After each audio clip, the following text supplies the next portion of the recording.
Yeah, they're gonna beat TL in the first series. I'm like pretty sure that that's gonna happen. I just like, I don't know if Dig will keep them, but I think Sven and Licorice will have a job next split. I don't know oh if yeah, Jensen. yeah, I okay. don't know if I Jensen. thought you meant like if Dig. Give Soaz the sniper. Oh my god, I would pick him on Yeah, that Shopify would be in a crazy, heartbeat. right? Oh That'd be my sick. god. To me, like Xmithy's impressive international run was the CLG one, Yeah. not the TL one. Like, Was Dig rebuild a failure? yeah, 100%. It's terrible. It was a failure from the moment it started. It was such a bad plan. So do you think that you think that the idea that they even came up with was a bad idea? It's not like it just Yeah, didn't I pan called well. it out day one. I said this team's gonna suck. I Like saw this that. team is Yeah. gonna blow. Not even like, I mean, they could have maybe, I don't know. Like I just thought it made no sense. Like it didn't make any sense to me why they got any of these players in particular. Like it just felt so 2018, like, oh, just like I know that guy's name. Oh, let's just get him. He's the best available slot in like name that we can get, biggest name we can get and afford. That guy's the next biggest name we can afford. Just like assemble all of them, almost like the Avengers, and just like Inspired and JoJo were saying on Pros, where they're like, yeah, that would maybe be a super team like 7 years ago. Like that's exactly what happened, where it's just like 2018 roster building. They play like a team straight out of 2018. They just don't do anything, hope that like that they can just like limp into the late game and then make it through. And that's just exactly, it's just, it is what it is, like obviously you can't like totally know like every single like thing that's going to happen, but it does feel good that I kind of thought like, this is a little stupid. And then it ended up not panning out. Now, maybe, I don't know, maybe they get the Worlds, who knows? Like maybe they totally turn it around. They do like TSM 2020, they got shit on by Golden Guardians in the first round, remember? And then they just ran through the lower bracket somehow. I think, honestly, like controversial take, I think everybody kind of choked against them and they shouldn't have won, but like it could happen to Dig too. They could pull it off still. I think But I Golden think their stock Guardians is, choked against them that game yeah, 3, but I don't 100 in think that Team game. Liquid. I think Team Yeah, Liquid yeah, played and fine. in the game 5, in the game 3, and in game 5, they did Yeah. it twice. I thought they were going to win both those games, but Dig stock definitely kind of crashing right now. But I thought it was just doomed from the start, personally. I'll tell you why Dig wasn't a failure to begin with. Okay. So initially, I actually predicted that Dignitas wouldn't make playoffs. I said this group of roster needs time to gel. Like it's not a team that you bring in halfway through the split, especially when a lot of the players have not played in over a split. They didn't. Spico was off. Like you need to give this roster time, and you need to give it some sort of leadership. We know that Sven is a vocal player outside of the game, but when he's playing, he's not that shot caller. We know Isles isn't the shot caller. He's still like relatively, new. Spica is not a shot caller. I don't know why. He's been playing for 4 years. He should be a shot caller. And Licorice is a quiet guy. So who are you going to rely on? Jensen? Like, no. So I felt like this team, maybe in the roster building, could have made 1 or 2 moves, like maybe a better support or something like that. But what I didn't really pay attention to until I started talking to people was after the announcement that we are moving to basically 2 teams are leaving, Dig brought in 4 much more popular people than who they had. And so even Sven was saying, and Jensen, when he rejoined Dig, was saying, like last year, we didn't have this many fans. It feels like every time we're going, when there's a tailgate, there are fans, they want to take our pictures, they love us. And so my thing is like, Dignitas doesn't actually care if they make it to Worlds or not. Sure, they wanted to, they made a push for it, but it wasn't the thing where it's like world or bust. It was more, hey, we actually want to preserve our spot in the league because we have like a vision going forward. And we don't want to be one of those teams that leaves. And so we're going to put our best foot forward because we didn't know this until now. But their PR has been definitely good. Yes. Like, I mean, sort of lukewarm because I think people were mad about XU, but like, they're definitely like the popularity of the team went up. So there's that. That's true.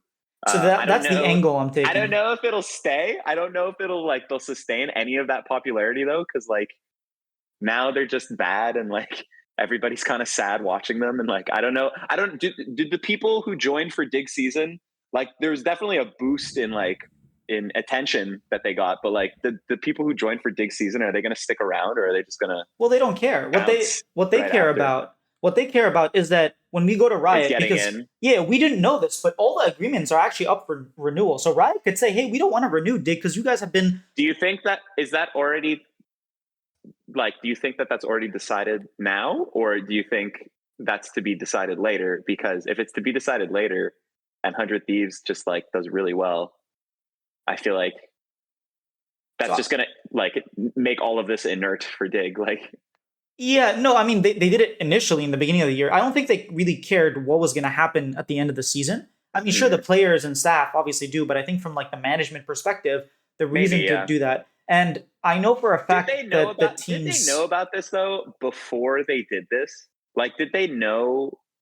about America's League before, like, going into this split, So or they did they knew just do that. this and this is like a fortunate byproduct that they got some attention, like They definitely from knew. the Like we community? knew You think so? about. Okay. Yeah, we've heard rumors of it before the beginning of the split. So I'm sure in team owner meetings, like they must have heard, and we already Mhm. know which two teams are. We already know which teams are staying. So I don't know all the details, but the So you decision think this was has like been a made. desperate bid Yes. to get like some sort of momentum from just like any eyeballs on the team, and Yes. then like They're like, hey, we're then they'll be serious able to about stay? this. Look at us. People are Maybe, caring about us. People maybe. are talking about us. We have better I'm just viewership. like, I'm so disappointed in Dig because like I just like for once was like, oh my god, they're actually doing something valuable. They're doing something worthwhile. They're gonna take their time. Like I never really believed in Rich, but like like XU, I was like, this guy's good. He's gonna be good. He played good, and then Tomo was also really really good. I was like, oh, this is amazing. Like they're actually gonna like they're gonna do it right. They're gonna do what like good teams, like actual teams that built to success do. They're gonna find like new talent, make a good push with that new talent. Maybe like round it out later. It's not you don't need to succeed right away, but like maybe later they'll get somebody better than Dove, better than Rich. But no, they just fucking pulled the plug instantly. I understand why they probably thought they would do better, but I even thought if they even did incrementally better in results, it wouldn't matter. And they haven't done better in results at all. So It's actually worse. that's just Even though like they finished fourth level up. and last bit they finished Yeah, they had a fifth. worse win rate, huh? No, it's not even about that. It's like the expectation of this roster is so much higher, Yeah, especially with the way league higher, looking way so higher. much worse. Like the And bottom like, four teams there's are so much no, I worse. don't, I mean, look, we don't know how much anyone gets paid, but there's just no way. There's no way that they're getting paid less than, like, there's no way they're spending less now than they were last split. There's just no chance. Yeah, That would be crazy. That would be crazy if Tomo and XU were demanding higher salary than like Sven and Spica. Maybe they are. I don't know because Spica hasn't played for a bit, but like, who knows? But it's just so I don't know, crazy and cathartic, I guess, that Tomo just destroyed them now. Like, just completely rinsed them. Like, what is even like? They had this guy. They had this guy probably on like league minimum, and now they're just like, oh well. it gives me vibes of I APA. guess Like I guess hypothetically, if they get in and 100 Thieves doesn't, they could get Tomo back. I don't know if he'd want to join again, but like they could I get him don't know. back if that panned out. Maybe if I that's don't know the that they're only getting place in he though, can but go. Yeah, I think they did good things around the team. Like the stuff around the team is great. The content's great. The like everything's good. It's just like I don't know. The roster just like it just seemed like such a weird move. I never none of the players made any sense to me together. Like people were trying to argue to me that like oh, but like so many of these players played together. Like Licorice and Sven played together, and I'm like, but Licorice and Sven were not some sort of awesome duo on C9 2020. They were just like they were probably the least interesting duo of anyone on that team. I would say Niski Blabber is the best, and then like Sven Vulcan was amazing. Blabber Vulcan was also amazing. Nobody's like, oh man, the Licorice Sven I know. synergy is Yeah, really carrying 2020 C9. And then like who else was there? There was like people were like, oh yeah, Licorice Jensen, and I'm just like, Licorice Jensen played together like 6 years ago, basically playing an entirely different game. Jensen was a Like different player back then. yeah, completely different Yeah, player too. Like Jensen was totally different. Like he was playing like he was like totally lane kingdom trying to control the game in lane. Now he's just absolutely the opposite, completely different. I also he didn't think looked so Spica makes invisible. any He looked so invisible Spica this makes series.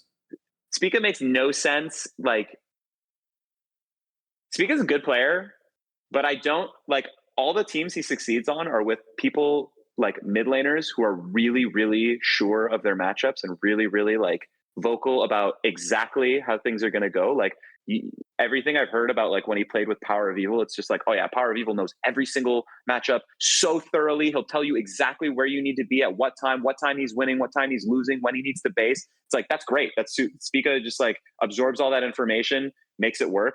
Same with like Bjergsen, he was able to do that with. But then like, I don't think Jensen is that guy.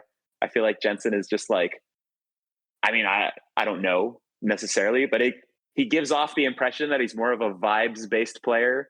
Like he just kind of like goes in and like is like, ooh, you know, I'll dip my toe into the lane, see if I'm winning, see if I'm losing. Maybe I get solo killed by Smolder at level 1, who knows?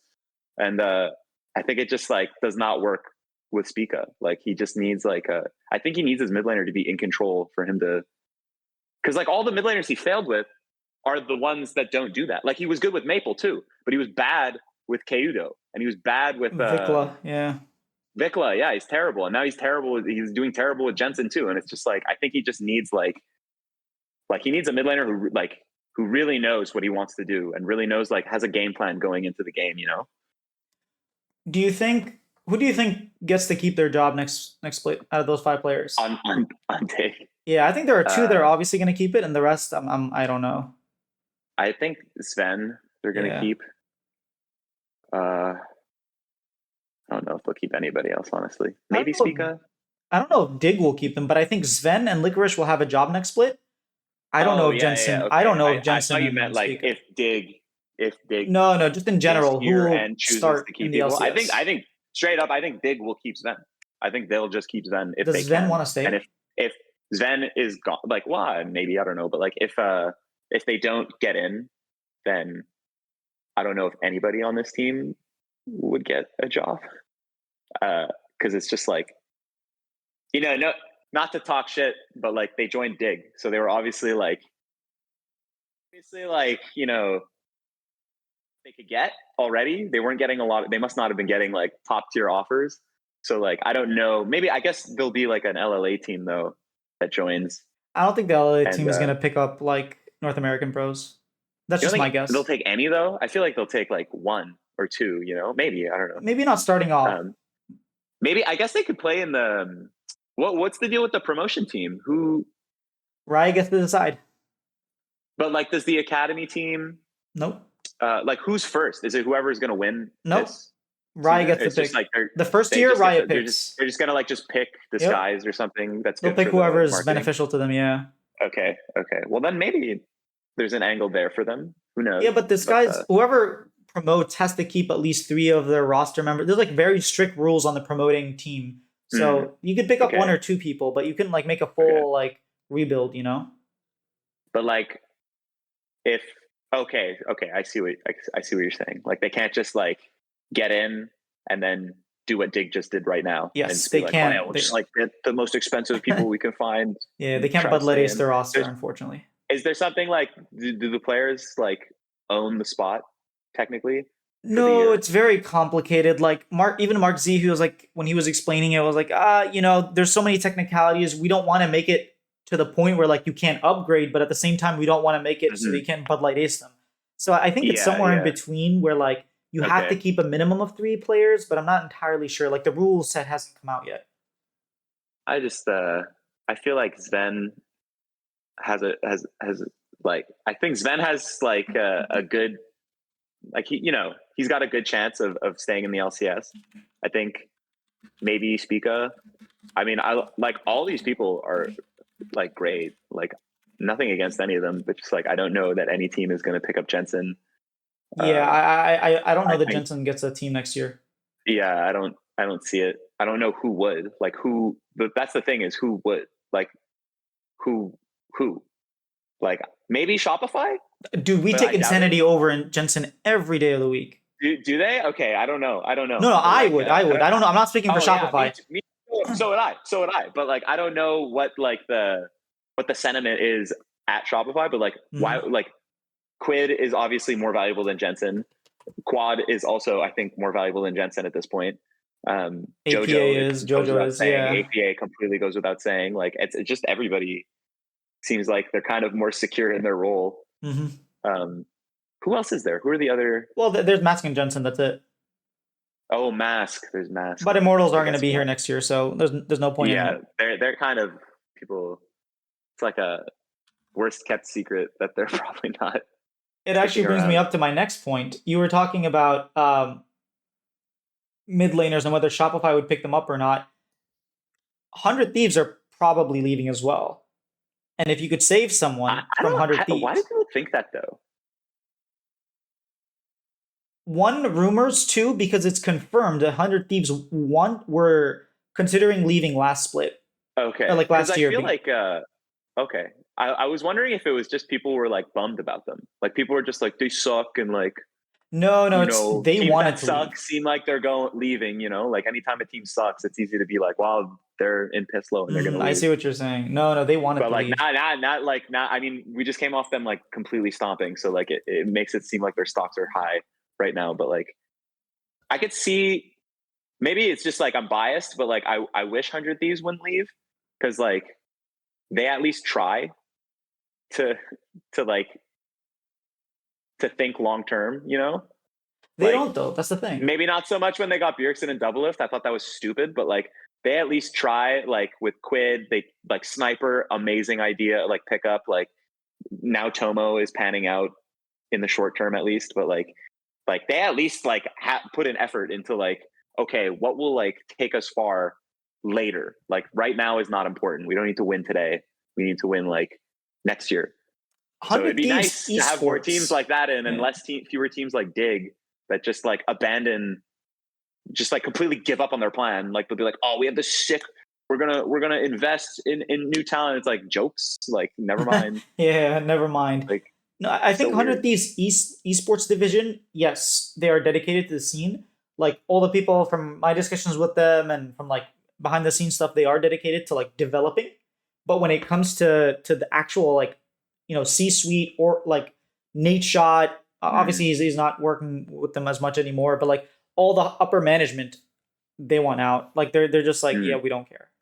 You can tell the Okay. difference between 100 Thieves channel and the amount of effort and content and like creativity that they put and like all the creators that they're signing. They don't sign league creators, and when they do, they don't use them for 100 Thieves esports. They use them for Mm. 100 Thieves. So I they've see. pretty much like Okay, they seem checked out. Is they that are the checked out. sentiment? Yeah. They seem checked out.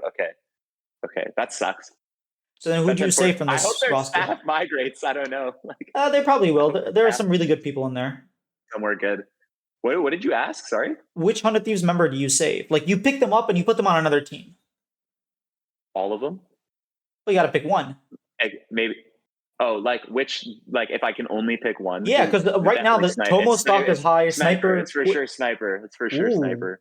Sniper. Yeah, it's Sniper, no question. Yeah, it's for No sure question. Sniper. Explain. Yeah. He's just like he's too good, man. Like, come on. Like he's such a good brand. He's such a like everything. He's doing everything right. He's got the skills. He brings the solo kills. He's got the jokes going on. Like he's just like he's trying really hard. He's always doing interviews. He's always going on talk shows. He's always like participating any way he can. And he's just like he's such a like he's just like got that charisma, like he just seems so like the first time I saw him play and like saw his interview, I was like, man, this guy is just like so happy to be playing in the LCS at all, like compared to just people who just like clearly look like they're collecting a paycheck, like they're like I clock in and I clock out. Mm-hmm. Like Sniper is like in it, like he's fully invested in it and like you can feel it. So I think he's just good on all ends, marketing, star player, just like supreme talent. Also, he had like hype coming in, like everybody was hyped about him coming in, and he kind of met it like to a reasonable degree, I'd say. So I would definitely take Sniper. I think from a marketing degree, I'll give you that one. But in terms of like gameplay, like actually winning a split, you take Quid every single day. Like Quid, well, I would say River, but I mean, they're both good. They're all. I would take Quid. I would build around Quid because like who knows how long River has left to play. And who knows if he even wants to stay in NA and not go back, Whereas with Quid, I feel like you could easily rebuild around him. I'm not saying we should get rid of Insanity, But if we do and we don't pick up Quid, I'll be very pissed because he is a very central key, and we already have a Korean staff, we are a Korean manager, we have everything in place. Would you rather get Sniper to replace Fake God or get Quid to replace Insanity? Dang, that is tough. Because I feel like I think like Fake God, but I think I'd rather have Sniper replace. I think I'd rather have Sniper as well. But the thing is, there are so many. Boogie retires, I'd want River, but like. Well, Boogie is going to military, so I think the pedigree of top laners that we have in North America, like I could pick up Licorice instead, right? Mm-hmm. But like, let's say Insanity, they don't want Insanity, and you don't pick up Quid. Sniper kind of made Licorice look pretty bad today, so. Yeah, but he also like when your team is crumbling around you, how easy is it to keep a mental? Like Licorice has time and time again. But like he lost his flash in game 1 really early. It was so weird. He lost both sides of the Renekton Cassante matchup pretty bad. So that's a tough one. Sniper even called it before. He was like, I'm gonna make Licorice look like a joke, and then he did. But Licorice is a good player. Just like I think that Sniper really like he's calling his banks, you know? He's like I'm gonna embarrass this guy. And then he did it. Granted, the whole team got wrecked, but like to me, just like so clear, like, oh my God, Sniper is just, he's vibing. Yeah, that's a very good point. But I think when you're playing on a dysfunctional team like Dignitas, like here's the thing. When Cloud9 got rid of Licorice and he went to FlyQuest, he looked like crap. And then we found out behind the scenes, like FlyQuest did not trust in him. And he went to Golden Guardians and he played so well. Like I remember the week that they transferred him, he went 3-0 against like Cloud9 and like a couple other top teams. And obviously we saw him last year on Golden Guardians. He was playing very well. So I think that when he's in a good environment, last year he was good.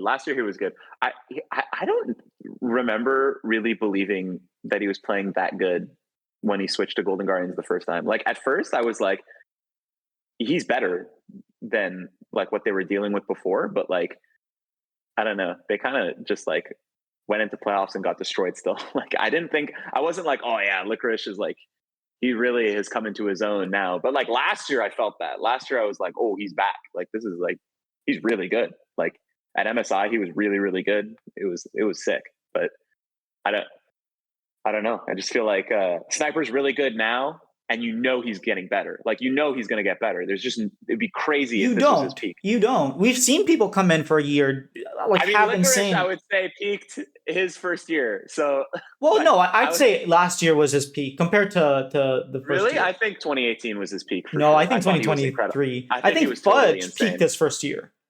Yeah, Fudge also peaked his first year. Yeah, that's true. Yeah, but his second split, not even his first year. Yeah, maybe. Yeah, but like I think like Sniper. I feel like Fudge peaked because like it came out later that like Max Waldo was like very deliberate, like he was his positional coach, and so he was like very focused on making sure Fudge did well, and so he did really well with that type of training environment. But then after Max got promoted to the main coach and they just had nobody focusing on top lane, and he like as somebody like he loves doing 1v1s, right, and things like that. He seems like he likes really like tailored focused practice. I think he just like maybe wasn't getting that level of tailored focused coaching anymore. So then it was like kind of up to him a bit more, and he wasn't able to do that, which is like not crazy. It's not unreasonable that like a player needs specific spot coaching to shine, like in anything, in any sport. Like it's totally reasonable to need like a coach that's just your coach almost. Like obviously there's going to be team coaches, but like how good did Energy do with like 45 positional coaches? Like they give Soaz to Sniper. Oh my god, I would take him on Shopify in a heartbeat. Right? Oh my god, that'd be sick. Yeah, like I feel like that's why Fudge peaked kind of a bit. Like he just looked a lot worse ever since after that. It could be so many. He also role swapped, which probably took away from his momentum and stuff. Maybe, so like, but like I think that like I think like that's just like an easy correlation to like latch onto for me is like, okay, well, he had I agree. Who he trusts a lot coaching him, and then he didn't have that anymore, and suddenly he wasn't as good. He's still good, but like he wasn't like you know, solo killing Khan anymore level good. So like that's where I felt like he kind of lost his sauce. But like I feel like Sniper just like has so much sauce that it, like he's not gonna lose it, you know? Like, and maybe these are like I'm gonna eat these words next year, but like I just like I don't know. He just like he reminds me of JoJo, where I'm like, nah, this guy's legit. Like this guy is so good. I don't know. I think JoJo had something that broke the game. Like JoJo's laning when he came in would just absolutely warp the game. And if you didn't like match his laning and you didn't Yeah, I find a think way that, to stop it, the game was over. And I don't feel that with Sniper. Like sure he get his solo kills, but he's not like taking over the game in the same way, if you know what I mean. I think that maybe it's just like harder to do that from top lane. Yeah, like, I think that where you're as not well. where you're not necessarily playing carries, but like I think like when JoJo went to MSI, and that's the thing is like we didn't see Sniper go international yet. Yeah. But when JoJo went, or like who knows, maybe never, but like when JoJo went to MSI, I feel like people were not excited enough about how well he played. Like people every year would talk about how, oh my God, Jensen was the best performing mid laner at Worlds, like in 2021 or whatever. Even though I don't know, I stand to contest that he only plays 3 champs, and it's just when those 3 champs are meta, he does well at Worlds. When they're not, he gets destroyed at Worlds. That's it. And Dude, he's still in the group. 2019 Anyway, was so bad. Oh my God. yeah, or like 2019 was real bad, and then like 2022 was just like embarrassing. Like people didn't want to blame him because like C9 fans love that guy, and like I like he was my favorite player for a really long time. I think 2017 Jensen was one of the best mid laners in the whole world. But like in 2023 or 2022, he really ran it at Worlds, like losing every game constant, like so hard, so early, just like 0-5 against Scout. And then the next year, like I know people hated Eminus, but like I was like, he got relentlessly flamed for being 0-1 against Scout, 0-1-0. And Jensen was like 0-5-1 at like 15 minutes, and like nobody cared. Everybody was like, it's not Jensen's fault. So like, but like Jensen, where was I going with this? I kind of lost my train of thought. You were talking about like no one was excited for Jojo Pune going to Worlds. Oh yeah. So like everybody would talk about how good Jensen did at Worlds, and then like JoJo went to MSI and had no bad games. Like maybe he did in the group stage against G2, yeah, but like Cap's kind of in the real group, but in the real group stage, in the like the Rumble is what they called it, where it was like, you know, because the first group stage was just like plans. Like it didn't even count to me. Like they played the same team like 4 times. It was so stupid. But like that was just like whatever. That was just getting to the main event. But like once they were in the main event, the double round robin play against the first seeds part of the event, he had only good games. He literally played good in every single game. It was incredible. I was like, oh my God, we never see this ever. Like he obviously didn't he didn't smurf every game. Like he wasn't like insanely good, like to the point where like the enemy team just, they can't play. Oh my God. But like he had no games where I was like, man, JoJo really ran it this game. Oh, JoJo, like you could really tell JoJo was uncomfortable or something like that. It was just like solid or good every single game. And I was like, this never happens from NA mid laners. Like, and I'm not just talking about like NA born mid laners. Mid laners sent from NA are never this consistent. It's crazy. They're never just like baseline good all the time. Even at Worlds, I thought he was really good. I thought like that same year, I was like, JoJo did really well, like at Worlds. Like even though his team got destroyed, they went 1-5. I mean, everybody did in the West at that tournament. I thought JoJo played great. Like I was like, JoJo is like doing well in his own right. Like he's actually good at this game. It's crazy. And like he's legit.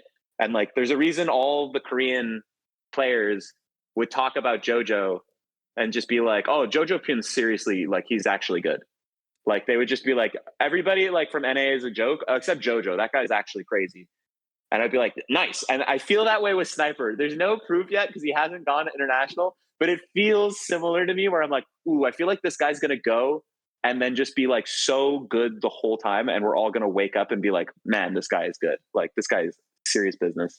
I think the other thing that we're forgetting, or a lot of times is forgotten to mention, and I think Cloud9 forgot this, is JoJo had impact and inspired when he played with. Yeah. Like he had some very, very high technical, like high IQ players.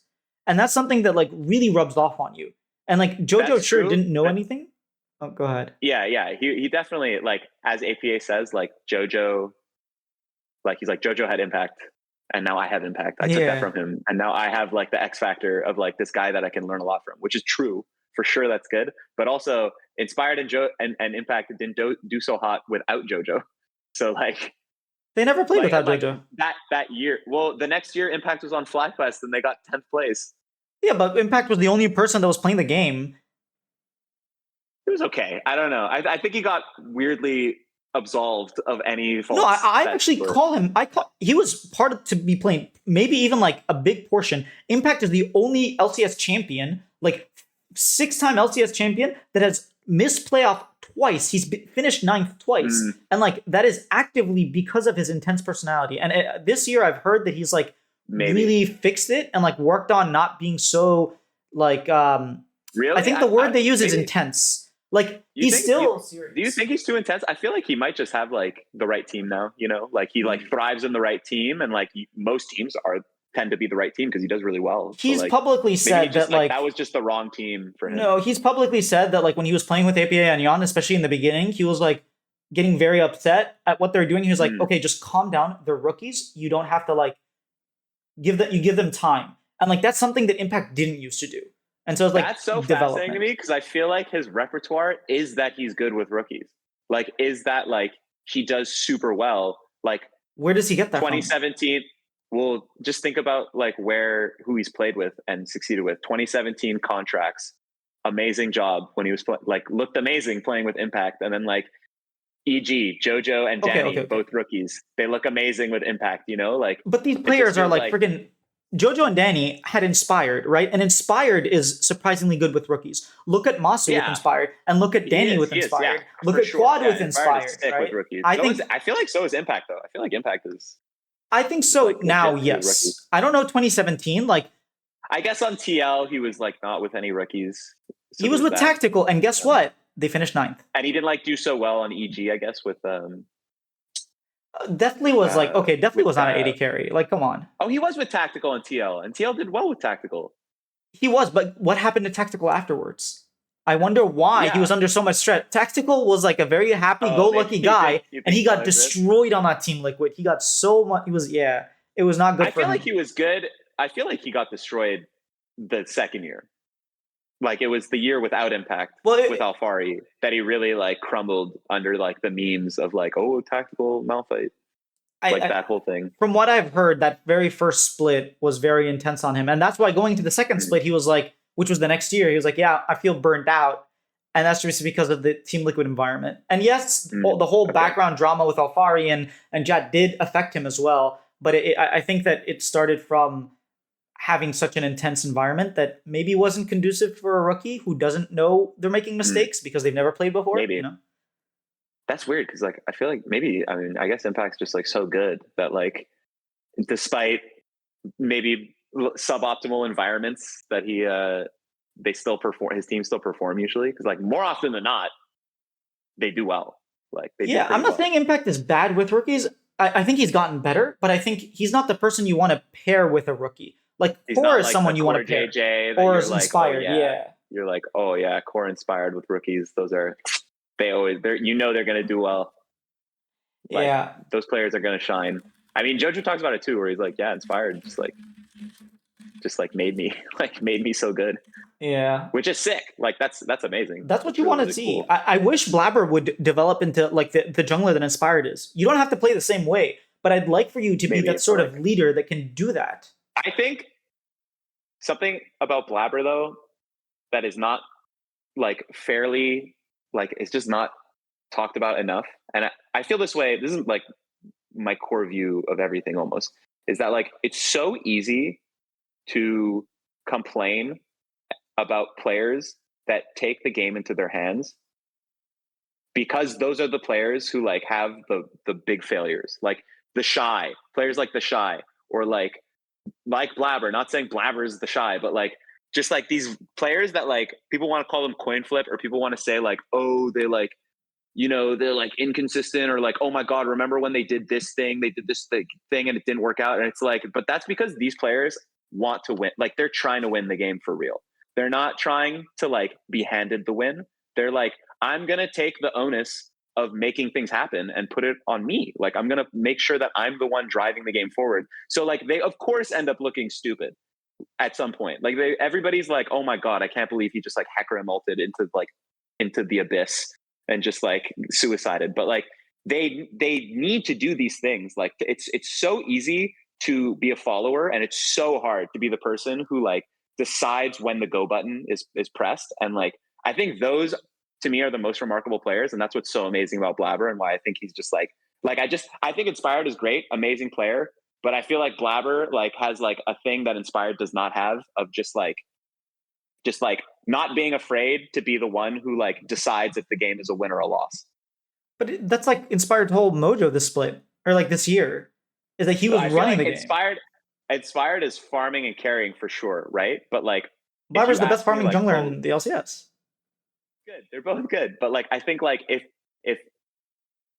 Inspired, to me, it's like Inspired represents like the control to me, like the control approach of like, ooh, I'll always do what's correct. Like I'll always do what's like proven correct. And like, okay, if we're in a situation where the correct thing like is bad, he still does the correct thing. You know, he's like, everybody will do the correct thing, I will do the correct thing, and we will win by doing the correct thing. But Blabber, it's just like, I mean, he's definitely like not as crazy as he used to be, but like I still feel it from him where I'm like, okay, Blabber, if he feels like he has to, he will go for like the like E flash Q on brand, like huge giga play to like try and make something happen. Like it's just like, and you look stupid when you don't pull that off. But like players who do that to me are so much more respectable than players who just like who don't have it.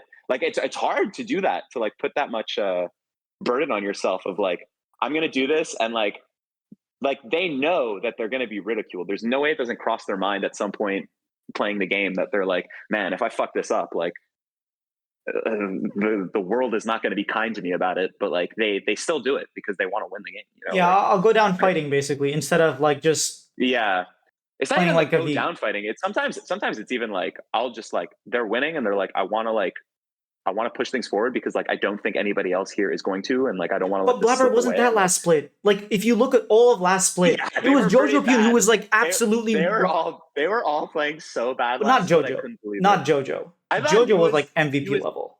I thought he was good.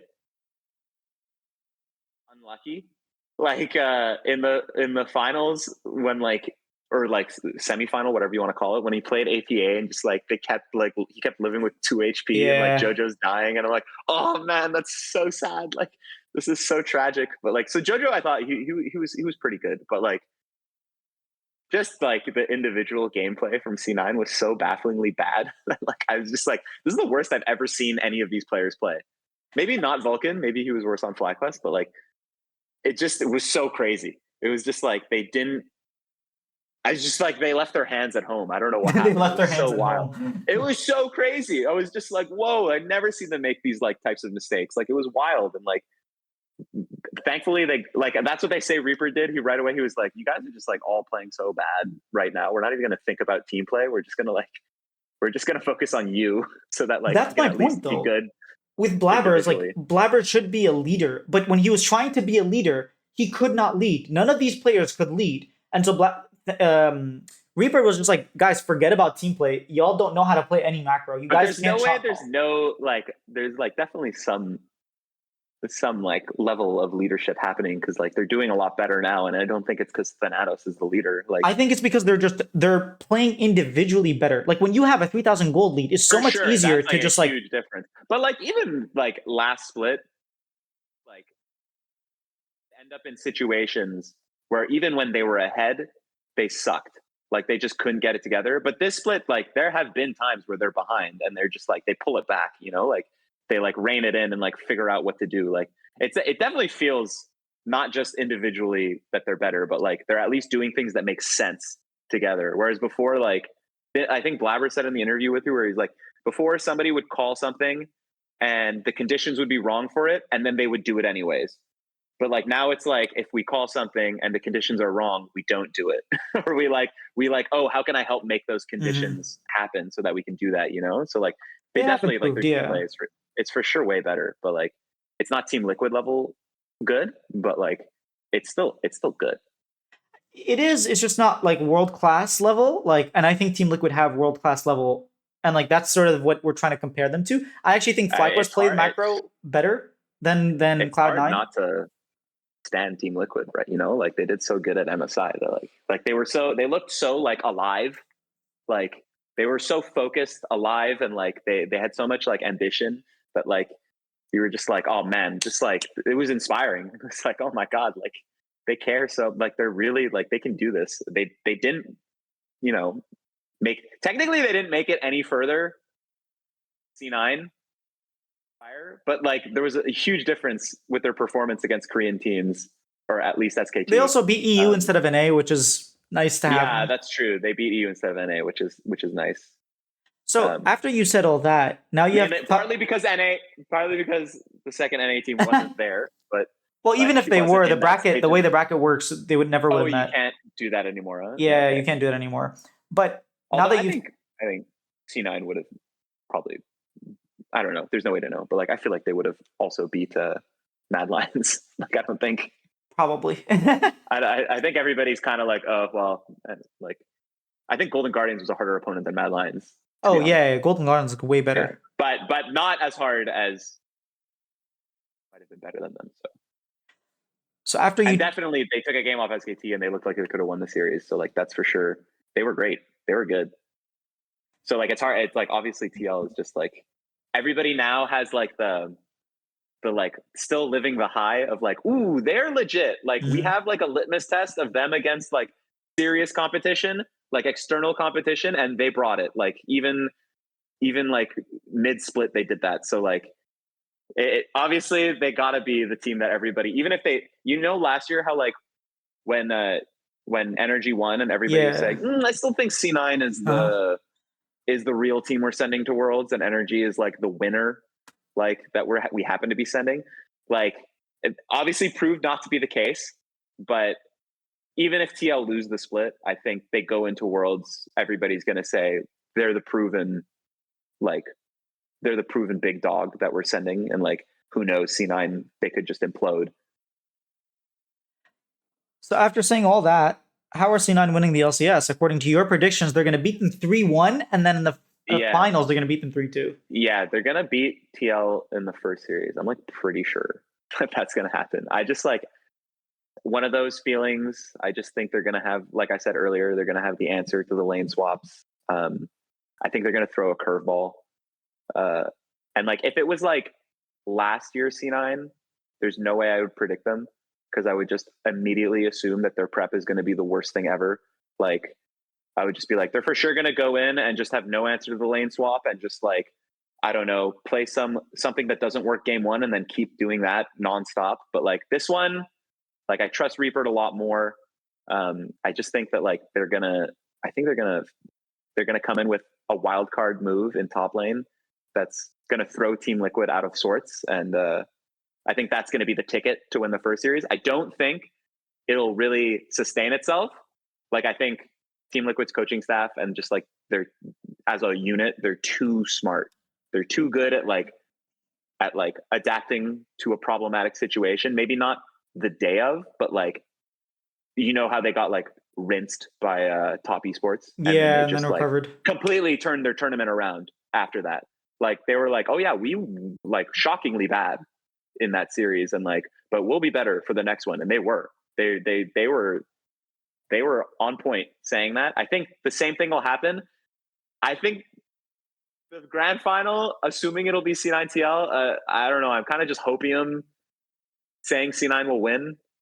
But like, I really don't know. Like, I really think I think so. Basically, I'm saying I think C9 will like strategically surprise TL in the winter final, but then in the grand final, I have no idea. For all I know, TL could sweep, just like completely obliterate the series. Anything could happen at that point.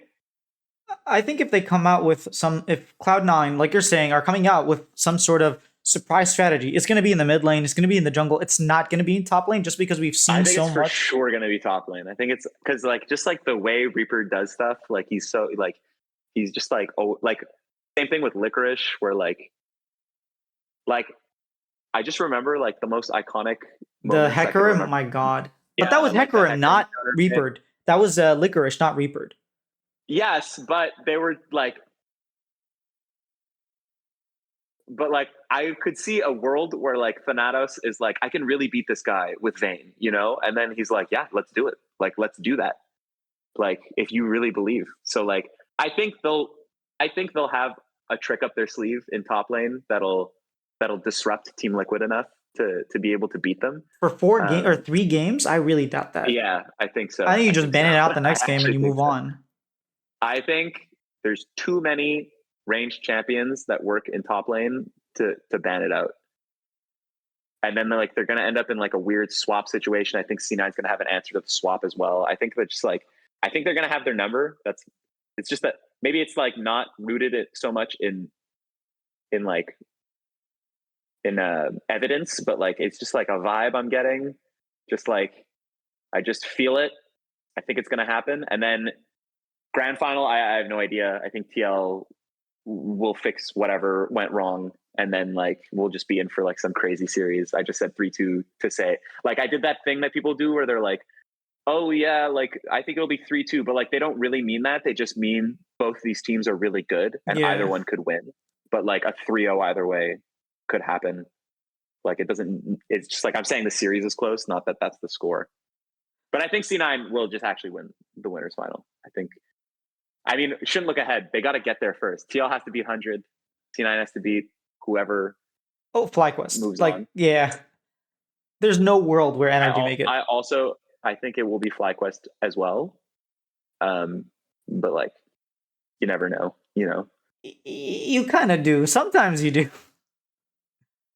No, I always like, except today, you never know. Today I knew, but like, you never really know. Like, there's always like that little bit of like, there's always that alignment. You know, like something goes wrong for them, something goes right for the other team, and then suddenly just like Quad forgets English all of a sudden. Like, added C9 3-0 Afrika. I'm just gonna be real, totally insane. Like game 1 made perfect sense to me. I was like, yes, okay, I understand how they won this game. Game 2 started kind of a bit of a choke, and then game 3 was just like the Ornn auto the Baron, like it's a 3-0 suddenly, and you're like, oh, okay, that was such a crazy game because Licorice was getting absolutely demolished top lane. If Afrika just like, hey, let's just not die and play to our top laner, they would have won that series. But they were just I think what was even crazier about that game was like there was, I don't remember the specifics exactly, but there was like a timer that I thought they were waiting for.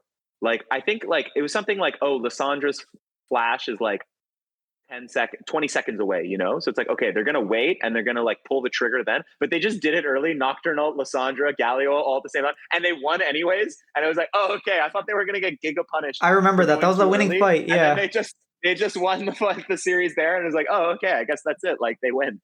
But like, I thought like, oh, like for sure they're about to wait for this. They're about to wait. Oh my God, but they're not waiting. They're not waiting. Oh no, no, no. And then they just like, they win. So that was sick. But I feel that's why you never really know. Yeah. You know? Like, G2 losing to NRG as well. Yeah. Yeah. Like that's like totally buck wild stuff, you know, like crazy stuff happens. DRX winning worlds is just like, is when reverse sweeping EDG as well. That was, man, that was crazy. After that inhibitor situation, like that's when you like totally realize you're like, okay, this is why you play the games. Like there's always an angle. There's always an angle. Yeah, this is why you love the game. That's I think Fi will win though. I think they'll win. I just like think energy is really bad. Let me tell you how Team Liquid are winning the LCS. Okay, by beating C9. Why they're gonna win. They're going to. The answer is obvious. How Team Liquid wins the LCS. You know, like it is. They're going to say, hey, you guys are playing early game comps. We're going to let you do your thing. We're not going to let you get like a 3K gold lead in 14 minutes like you are with every other team. We're going to match you guys. We're going to try to temper your expectations. We're going to go into team fights with better scaling carries, and we're going to win. I feel like they might. Okay, so my feeling is that if Team Liquid's going to win the LCS, it's just going to be because Jan goes like complete insane mode. I don't think he needs to. That's the thing. Smurfs on the game. I think he's been really good. He is. Like, I agree. He's been like really, really underrated good. Like obviously people are saying he's good, but I think he's like the best player in the LCS right now. So like he's got like he's dialed in, you know? Better than Like core impact. Like, come on. Like these yeah, I players think he's are the best. He's my MVP. I think he's crazy right now. I think he's just like so good. Like he's so like I just like every situation. I'm like, there's no way Jan makes a mistake here. Like he's like mistake proof he's somehow very right now. He's precise. like I agree with that. He's very he's just right precise. now. You know that he's just in that flow state, and it's been lasting since MSI. He's just been like constant flow state since, and like I never feel like he has a bad game.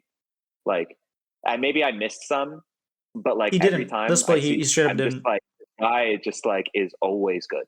It's crazy. It's so crazy. So like, I think like Jan, if they just like, you know, do an old C9 and like put all their fish in the Jan bucket, I think there's obviously a legitimate avenue for them to win that way.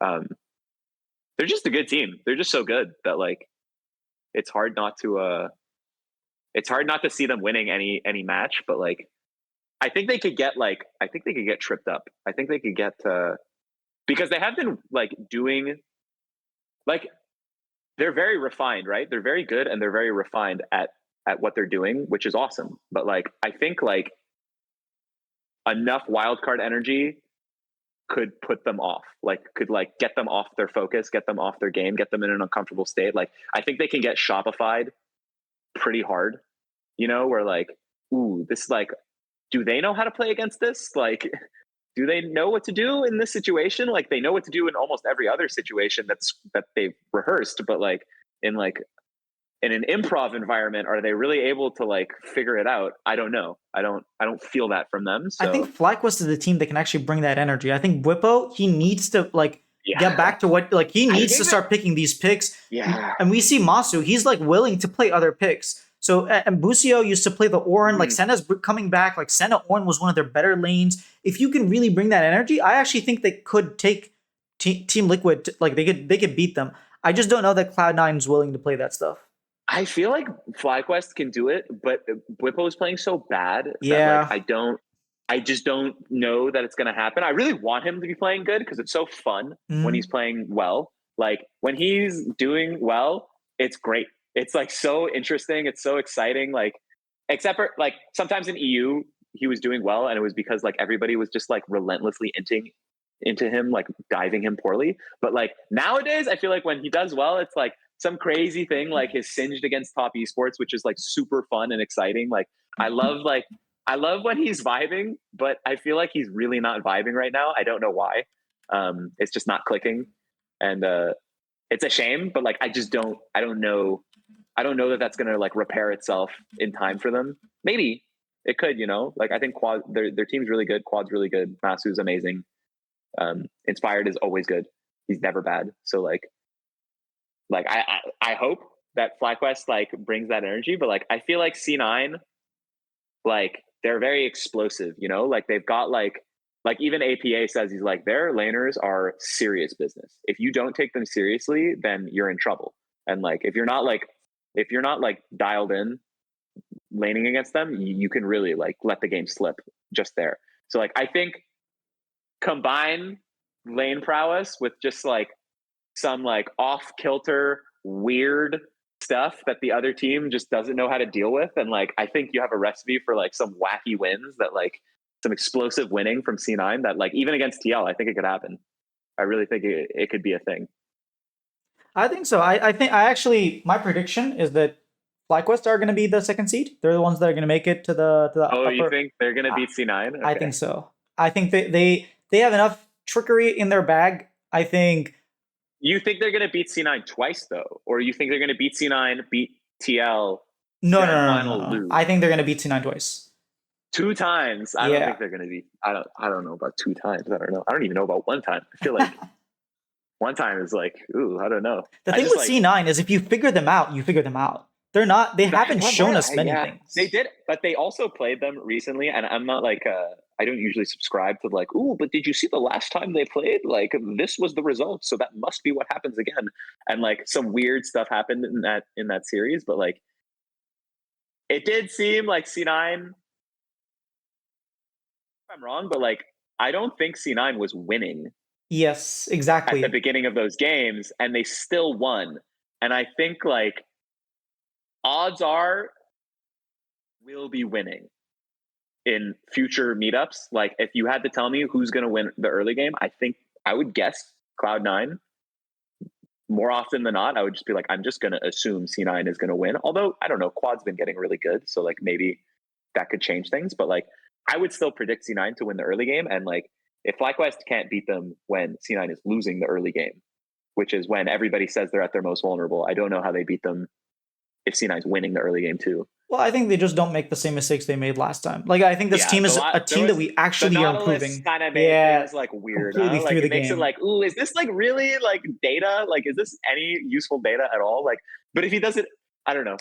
Like, you could say it's somewhat data because Whippo likes to do weird shit. So like, he might try, like, he might do the weird stuff that I love so much and fail again on it, you know. But then like, he also might succeed on it. So who knows? Like, Yeah, I think Cloud9 have a very direct way of playing, and I think FlyQuest actually understand that and can play around it. And that's why they actually got the leads the first two games. That's the thing. Like, it's not easy to do that against the best early game team, like the whole year, actually, not just this split, but the whole year. And the fact that they but did like, that twice. I mean, if I'm to like renounce the like Whippo Nautilus situation and like the just the weirdness of those games, like I would also take back, like be like, I don't think that Quad will solo kill Jojo Yeah, fair, again. fair. Like I don't know that there will be this like problematic Lucian that's just like ridiculously ahead, you know, and it's just like everybody's like, ooh, can we catch the waves? I don't know. Like, can we like what can we do? And they're just like on the back foot for like 15 minutes. So like hopefully like if both of those things don't happen, I don't know who it benefits more, but like I'm still standing C9 a bit right now. I still think I think they've got I don't know though. FlyQuest plays a lot of stuff. That's the thing. So does I feel like C9 does too. Do they? FlyQuest plays a lot of stuff. I feel like they do. I really do think they play. I feel like they play different champions of the same theme. I feel like they're very thematic. They have the same theme, whereas FlyQuest have shown us different things. They've shown us the Darius, suppose, but, like, and they've shown us the Nautilus top. They've shown us Mila, and they've shown us Senna, and they've shown us like freaking Ezreal. I felt that way too, but then like Thanatos plays Ornn, and he like Yeah, really that well, game, you yeah. know, and like he was great. Like he was one of their best players that game. And then it's just like I'm just thinking like, oh yeah, Berserker. Like I know like he's been playing like Lucian and like other things like that, but then I'm just like, man, just like you throw this guy on like anything. Like I feel like he's gonna Zeri, be really Kaisa, good. Ezreal, yeah. Yeah, like you just like I'm a bit of a hater of his Kaisa, but like I just think that like you know, I just like I don't know. I believe in these people. I believe like JoJo, like the Azir buffs. Like C9 was at their best when they had Azir last split, right? Like last split when they were struggling, they patched a lot of that with JoJo's Azir, and like now JoJo's Azir is on the table again suddenly, and like he's good at like all kinds of things. Like I feel like he's actually like better at mages than people think. Like he's obviously been like quite good at the AD mids, but like if you told me like, oh, JoJo's on Orianna, I'd be like, that sounds great. Like I remember last split they had a game where like they had no business doing well on like he was on Nico and they just like JoJo kept finding ways to keep them in That the was game. against Shopify. My God, Yeah, we didn't make it playoff because game, of that. They lost. No, the shop. Lost that game. No, he saved them at their Nexus. We had Elder and like Baron and everything, and he saved them with. He Nico. did, but they lost. I think they lost the Shopify both times last split. No, though. They only lost once. If we won that second time, NRG wasn't going to make it to playoffs. It would have been us instead. Okay. Yeah, it was JoJo Heroics that saved them. I feel like I'm thinking of different games because I remember him like constantly finding like he had a lot of good games. Miraculous ults and then not winning. Like I remember being like, it's just like it doesn't matter though. Like it's at the point where even when he finds a 5-man ult, like they can't win the fight. He had a lot of those games. TL. Might have been against TL or something, but like they were like I just like he can obviously play a lot of things too. I don't know like as a team if they're like practiced on a lot of things, but like it if you ask me like, oh, the players individually, will they be comfortable on things that are like outside of what we've seen? I would say yes. Like I would assume yes. Just like based on everything they've shown in their careers, right? Like to me, Cloud9's the team that deserves the credit that Dig gets. Dig gets all of this. Like you never know with these guys though. Like they could do it. Remember Jensen's Oriana? Ooh, remember like how good Sven is at Kalista? But I'm like, to me, it's like that's actually true about Cloud9 and what you should be thinking about them, because they are good laners. Like they're really good in lane and they play these things well. So like they're the people that I would be afraid of just being like, oh, by like Jojo, just like I'm playing Swain this game, like that type of bizarre move. Like I think they'll have something in their pocket for sure. I hope so. I'm a Blabber stan. Like he's from Maryland. I'm from Maryland. Like I'm a Blabber stan too. Yeah, he's the bomb. I think Blabber is the NA goat of jungle. Like I think. Okay, of jungle, like, yeah. Yeah. I mean, I think he's like. I thought he was kind of on his way to just. The thing is, Xmithie exists, and it's kind of hard. I just don't. I think that's fake news. Like Xmithie's good, great player, but like I don't think Xmithie would have won the splits that Blabber won. Like I think last split, I think Xmithie would have been an upgrade because Xmithie was a amazing shot caller, and C9 needed shot callers on that team on last split. Xmithie, obviously an amazing player, but like likewise, like just like again the type of player that I'm not confident that he will take the reins to like make sure the game is won because of his actions. Whereas like Blabber, it's like I really think like I don't know, like I just. But Blabber didn't do that last split. That's the point. Like Blabber had a down split. Yeah, but they were all bad last split. Like yeah, he sucked last split. I actually think you put Inspired. I think he's allowed one bad one. I think we can give him one bad one from I'll give you that 12 much. good ones. He's been like so good since 2019, like or 2020, I guess was when he was full time starting. But like even his rookie split, he was amazing. He like he like obviously kind of on a leash, but like he was part of the reason they made Worlds at all in 2018, and then like 2020, obviously, just everybody would agree. Wasn't it Xmithie that saved them? I don't know if it was. Well, he was part of it. Yeah, 2018 he was. I will give you that. You mean Blabber? Yeah, like, Blabber.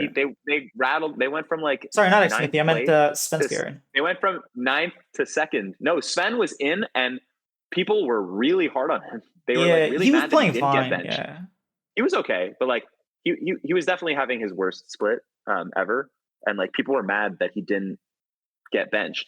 At least the C9 fandom was just like rabidly, like every week there was a thread on Reddit about how like Sven deserves to be benched, and then like even after he was benched, there was a thread bullying him every week, like, oh, it's so much better now that he's benched. I was like, this does not reflect well on the fan base, but they brought him back. Remember that was the whole Swole Bros, yeah, and he saved him against TSM. My God, that was so annoying. And then at Worlds, he like is just like amazing, and they like do this. They have this amazing run, and then he's just the MVP the next year of the whole league, and it's just like, oh my God, like giving people a second chance works sometimes. Crazy. Speaking of second chances, and then like Blabber replaces him, becomes the MVP. But Blabber, like I think he's allowed one.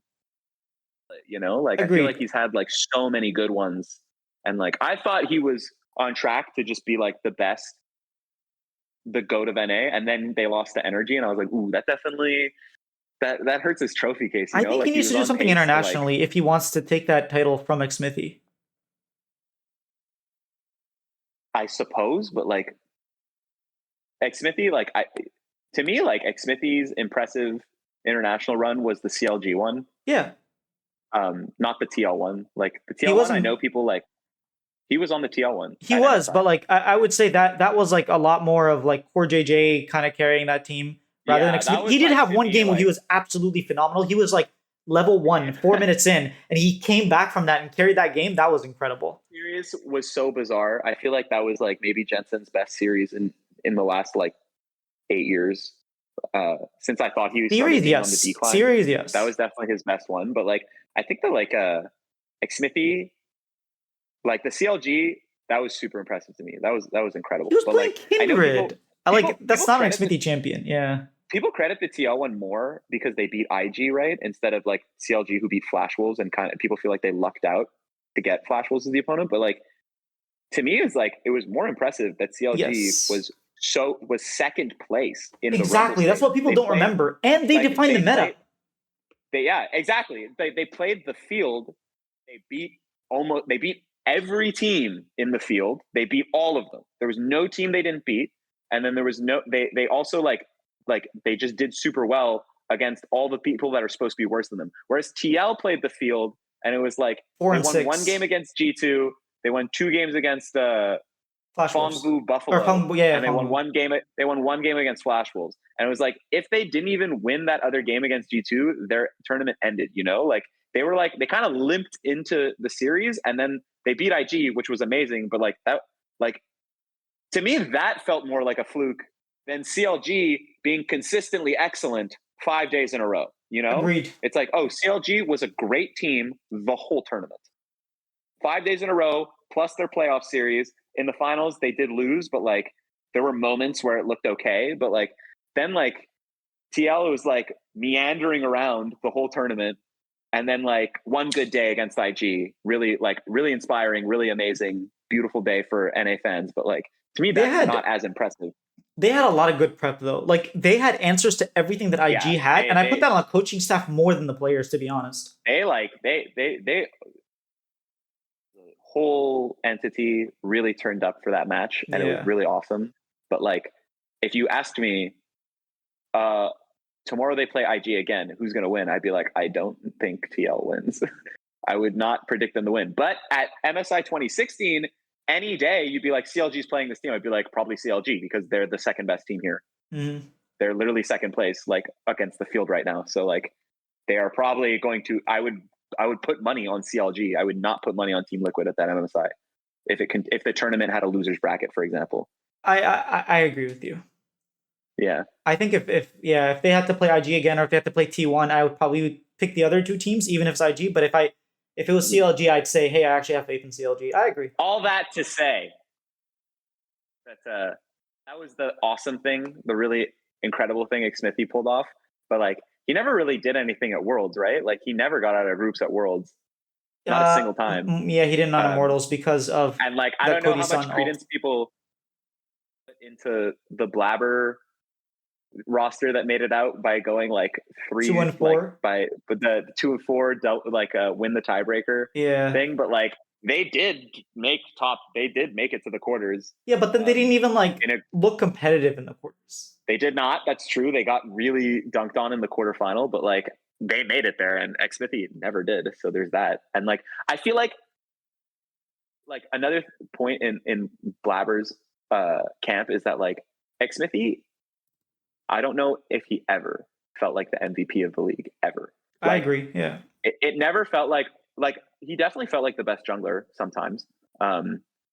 Sometimes it was Reignover, sometimes it was other people, Svenskeren, but like it definitely felt like Xmithie's always up there.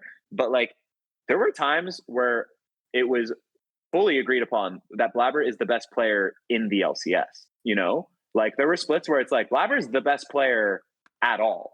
Import, NA, whatever, it doesn't matter. Like he's the best player in the country. So like to me, there's something to be said there, you know, of like, oh, like this is what like true GOAT status should require, you know, not just like who were you on the championship team the most times, you know? Well, I think if you just look at accolades, but it's not just looking about accolades, it's like looking at what they actually function on their team. And like Xmithie was a leader. He took Immortals to Worlds. Okay, here's something. He took Immortals to Worlds. Amazing. But Blabber wasn't able to take 2020 C9 to Worlds. Okay, so like if we're talking about like a floor, I would say Xmithie's floor was better. No, but like I would blame Blabber for that one. No. But my point is like Xmithie is able to level up his teams. He's not just he's not the individual type. He's like the multiplier. Whereas Blabber. Counterpoint. C9 would have gone to Worlds in the format that Xmithie took Immortals to Worlds in. Because they were first place in spring, and they were second place regular season in summer. So they would have been automatically in the semis. So they would have been first place and semis, no? So they would have had the most championship points. Oh, in terms of championship points? Sure, but like the thing is, there's a possibility. Xmithie took them not through... So like maybe they wouldn't have, because then FlyQuest would have had the most. Yes, FlyQuest second and second, so they still wouldn't have. FlyQuest would have, and then there would have been a gauntlet, and we would have actually seen C9 versus TL. Oh, you're right. Another point to bring up: C9 only played the two teams that made it to the finals in that bracket. They played FlyQuest and they played. Why is their birthday? Oh, because you did like the going on? peace sign. Oh, Discord they is played the FlyQuest. They played FlyQuest and they played TSM, which were the two teams in the finals. sure, but So Xmithie took them to the finals. They might have been Xmithie third took Immortals to the finals. In a split they But, had like, no did they- business of making to the finals. But did they only have to win one series? No, Like, to they me, had that's to win like less two. impressive. IMT No, 'cause 2017 they were second place in the regular season, so they had a bye. in and there 2017 was they only weren't six- second place. Yeah, they were. It was Really? first place. Yeah. It was first place TSM, second place Immortals. Oh, okay. Well, he took So he they took had- like a 8th place team and took them to second. So all they had, that's true, but all they had to do was win against CLG and they moved on. And they did, to their credit. But, You're like, right. They were 14-4. I thought CLG yeah, was second place. CLG Oh. 5, I believe CLG went 5 games against Envy, and then they lost like 3-1 or 3-0 to Immortals. Was it 3-1? I think it was 3-1. And then Wow, you got Immortals some lost good in the final. memory. Yeah, so like I think they like there is maybe an argument that like the splits where Blabber, the year Blabber didn't make Worlds, he might have made Worlds in that format, like it's possible. He at least would have made Gauntlet. And C9 is the Gauntlet Kings, so Yeah, they 3-0'd CLG and then got lost 3-1. yeah, and then they 3-1 against TSM. Which could have been a 3-2. It could have been a longer series, but that game 4 was like, how did they win that? Like actually a revolutionary throw, like unbelievably sad, but I mean exciting if you're a TSM fan. But it's funny because Ole was saying afterwards, he's like, yeah, we didn't actually think we could win, and then we were in the games and like, wait a minute. mm. Yeah. And then C9 beat CLG in the Gauntlet, and everybody was like, oh my god, nice. Yeah. I think so. I think like Blabber just being by merit of just being like such an individual like standout star. To me, he's like for sure the jungle MVP of LCS all time. Like I just think he's. I think it's debatable. I could go both ways.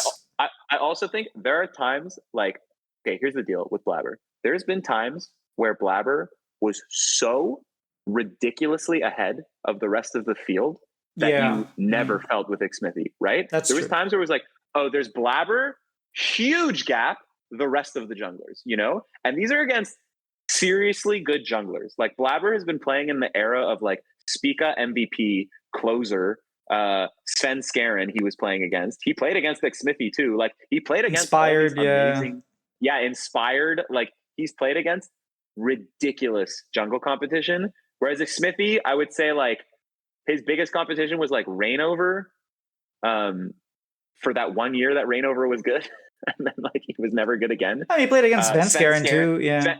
Every finals was Sven Skaren and Xmithie for like 8 years. I know, it was crazy. Yeah. And then like who else was he playing against? Like maybe Meteos, like that, like he was okay at that time, but like not like by the time Xmithie was like coming into his like winning everything era or winning a lot era, like it was like Meteos was still around, but like nobody really thought he was the best. And then like I don't know, I just felt like the field was a lot weaker when Xmithie was winning individually in his role as compared to Blabber, who's just been against like all these players who everybody's like, ooh, this guy is legit. Like maybe the best player on his team is like a lot of these best player on their team were junglers and Blabber was ahead of all of them, So like, that's just to me, like a huge standout for why he's been so good.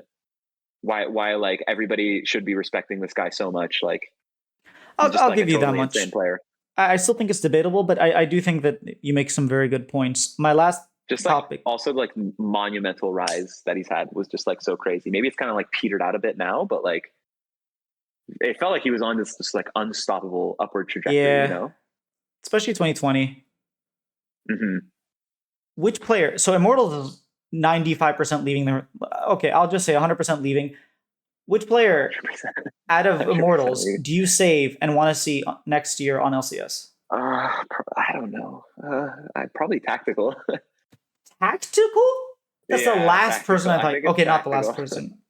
I think it's still Tactical. I still believe in Tactical. Tactical has an ungodly ability of throwing the game. Like he is an expert at it. Like it's so difficult to reach that level of excellence. I think I think not counting the most recent game, people are talking about, like, sure, that like feeds into it, but like I think a lot of the time it's like it's easy to be like, ooh, tactical through, but it's like, because tactical's the only one who can really do anything, like he's the only way they could possibly win anyways. So it's like obviously a tactical throw if they lose, because it's like the only win avenue was a tactical carry, you know?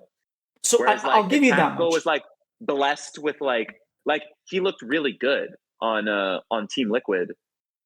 Like I know people started memeing him at that point, like they were like It's hating on Tristana, him a bit for his yeah. Tristana, but like apart from the Tristana, which like if you want to like say his Tristana was bad, sure, but like which I don't even think was really true, but like if you want to say it was bad, that's fine. He looked really good on other things. He looked great.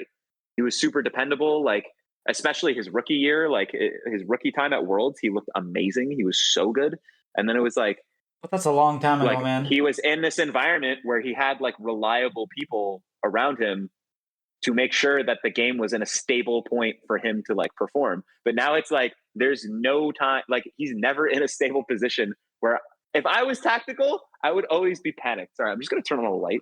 Sure. Take your time. If I was tactical, I would always be panicking of like, oh man, if I don't win this game, we lose. Like if I'm not the reason we win, we lose. It's always like that on that team, on his teams. So like, of course he's gonna look bad. Like at times, like he's gonna like when things go bad, he's gonna look really bad because like he's him for them. Like that's it. But like on teams like TL, he did quite well. I thought he was good, and he hasn't been on a team that was that good since. Yeah, but I think there's a reason he hasn't been on a team that good. And I'll give you this much. Sometimes when you have to be the person that's making all the plays, you're going to end. I agree with that. Mm-hmm. But then there are some times where there's no reason, no professional player would be standing mid there. And he does this thing where he pushes up mid when his team is in base or when he has no right doing it multiple times over multiple years. 2023, Maple catch, I still remember, like Maple uses Talia Wall, picks him off when he was playing Draven. And like we see the same thing happening in 2024. We saw the same thing in 2022. He just keeps making this mistake where he's like, he just like wants to push up mid when he doesn't need to. And that like takes a lot out of the game. And I will say, tactical, sure, if you can figure out a way, if you can trust yourself to be like, hey, I can put a team around him that will protect him from his ints, sure. But I think like Ole played better. I think Castle played better. I think Castle showed a lot of like I don't know. brightness. I don't know that it's like protect him from his ints though, is like what I'd say. Like I'd say like more just like make it so that he doesn't have to feel any urgency or desperation. And not walk up mid. Like to me, if Sven was on Immortals, they would look like Dignitas. Like nothing would happen. And like people would be like, "Oh, Sven's okay," like he's not the reason they lose, but it's like they're lifeless, Where it's like tactical, at least I'm like, ooh, I could see like a tactical like gets fed and they win this, or like he pulls off some crazy team fight and wins the game, Like I think he'd be an actual asset on good teams. But he never wins the game. But like that's the thing. He's obviously not. He's not an asset on bad teams, Like, but like. I think on a good team, I would pick tactical over like, I don't know that like here's the deal. If you put tactical on C9, I think they would still be a good team. If you put Mask on C9, I wouldn't pick Mask. I wouldn't pick Mask. I do not know that they would. You're also replacing the best mid laner in the region. Maybe Castle, like I could see Castle, but like Armeo, no, and Ole, I just like. I think if you replace Vulcan with Ole, you're probably like side grade to maybe a slight upgrade. Like I think Ole has more shot calling than Vulcan, and I think that he actually plays better in lane. I don't believe in Ole. I don't believe in Ole at all. He's better in laning, which would help C9 because they're all about the early game, and he like shot calls. Is he better at lane? He is. I feel like I see Ole troll a lot. Like I feel like Ole, low key, pretty bad compared to the field to me. He's like one of the lowest level supports in the league to me. I think Ayla is there, but I don't think anyone else. And then he always does poorly. Like I don't know why he's still like I would love for him to do well because he's awesome. Like he's so cool. He's such a cool guy. But like I just don't believe in him to like perform well. I don't know. He just like I feel like he there's like the like risk reward the risk reward curve of like like the like unpredictability and like but like the upside of unpredictability. He never gives me the upside of the unpredictability. I just only see the downside and I'm like like why bother? But he does. Like, think of him picking up Bard last split. Like he picked Bard, Maokai, and he was like getting wins on them. Yeah, he beat C9 twice. Yeah, but C9 was kind of poo. I don't know. Like, I mean, they were the third team. I'm more like interested in like what happened this split than like last split. Yeah, what I'm saying is like this split, I also think that a team should not be taken at face value without considering their coaching staff. And I think what they did, where they got rid of the coach who like built the team, and they brought someone who hasn't coached in a long time, who was a GM previously to coach. That was weird because like everybody thought they were good. Like everybody was exactly. Like, actually, like, they were actually swimming after they got knocked out. They were like, "Hey, we want to keep this momentum," and then you fire the coach after telling him he did a great job. And I would have to assume the players wanted that. Like, I can't imagine that the players didn't. From my conversations with them, the players didn't have any input, but maybe they're just like keeping it from me. Like, I don't know. That's so weird though, because like I don't know why. Maybe something happened like behind the scenes that was like really bad, and it's just like we're not going to talk about it. But like that was a weird move. That was. Who would you pick? Who would you keep though? Ole. I would pick Ole. I think Castle is another option, but I like personally, I'm thinking very, very like selfishly. Like, who do I think on Shopify? Like I was saying, you could keep Insanity, right? Pick up Sniper. You have Ole, so now you have a little bit of shot calling, and then you could bring in River, right? So now you have like good shot calling. You could also like I think that team could go places. To me, I just can see a universe where Tactical wins the LCS, and I can't conceive of one where Ole wins. I just think he's like too troll. Like he just like does things that I just like every time I watch him, I like get low key frustrated. I'm just like, oh, why is this happening now? Like, what is going on? Like, why are you dead suddenly? Like, but Tactical, I do think on a good team could make things happen. You know, like I think I think again, like you put Tactical on like a strong performing lineup with like solid foundations. I think like Tactical would just like be activated. You know, the Tactical that we love, the Tactical that everybody was really, really hyped about at. I think that Tactical is 2020 dead. Worlds. And again, though, we thought he was dead the next year, right? Or was it 2 years later when he played with Spica? And TSM, yeah. And then he got brought back in the middle of playoffs, and he just like completely turned around their playoffs and made them almost beat EG. Like they almost beat EG, and it was just like, oh man, Tactical is just like so much better than people gave him credit for. Yeah, they almost beat EG, almost. I mean, I'm glad they didn't, but like, because I really wanted to see JoJo go to Worlds, so I was like, oh no, that EG wasn't Tactical. That was Lost. Like, I can't. No, never mind. That was Tactical. That was 2022. Yeah, yeah. Where they had what was his name? Who subbed in? Not Sword. Yeah, I know who you're talking. No, wasn't it Sword? That was the top laner, I think. No. Sword maybe it was. I think it was. It was Sword. I think it was Sword. Yeah, and then Tactical came in. It was like it was like Solo, Spica. Was Maple there already? I think it was Maple. Maple, Maple, yeah. Yeah, and then it was Tactical. They brought in Tactical, and then their support was no, originally it was Huni, and then he benched himself. He retired, and then the guy who came in for 2 weeks played, and then he stopped playing. Yeah, that was split in a half. Did they bring back Huni, or was it Solo? No, I think Huni. It was Huni, and then he retired because of his wrist issues. He went to coach, but then he might have come back for play. Anyways, I don't think he came back. I just I felt like Tactical kind of showed his value, you know, in that playoffs, and I was like, ooh, okay. And then he's been on Immortals ever since. So it's like, I mean, he's on Immortals. Like nobody should be judged for being on Immortals. Well, then you shouldn't judge Ole for being on Immortals. Yeah, but I think Ole like didn't impress me leading up to his time on Immortals. Like on Golden Guardians, I didn't think he was good, and like I just like he was fine on Team Liquid. He was okay. But like he was like a far cry from Core JJ, who obviously For sure, like, yeah. made that team seem a lot better.